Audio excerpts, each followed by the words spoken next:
5년 4개월 전 정부가 오래된 핵연료봉 처리 계획안을 내놨는데 재검토하라는 지적에 수정이 들어갔고 지난달 이를 최종 발표했습니다.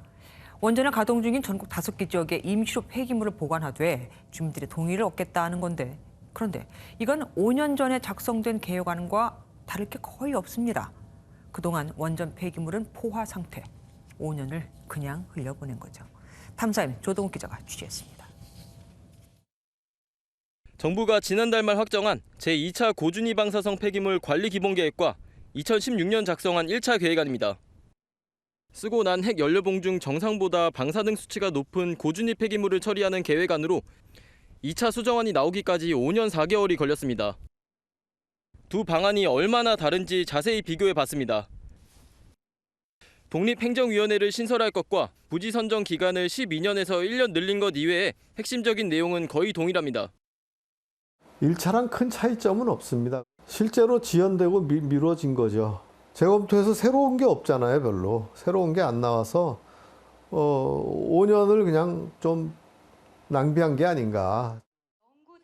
문재인 정부 출범 초기 청와대는 탈원전을 국정과제로 삼으며 공약대로 핵 폐기물 관리 방안을 전면 재검토하기로 결정했습니다.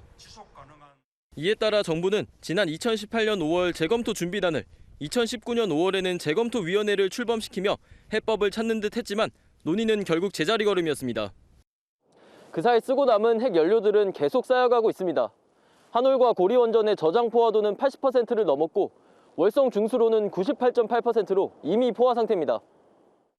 다른 원전들 역시 10년 정도 뒤 포화가 예상되는데 지난 2005년 경주 중저준위 방패장 건설 당시를 고려하면 주민 동의와 법률 통과까지 시간이 많지 않다는 분석입니다. 폐기물 보관소가 들어설 지역 주민과 지자체장들은 원전에다 핵 폐기물의 추가 위험까지 떠안게 됐다며 강하게 반발하고 있기 때문입니다. 이 기본 계획을 마련하는 과정에 전혀 의견 수렴이 없었다는 것입니다.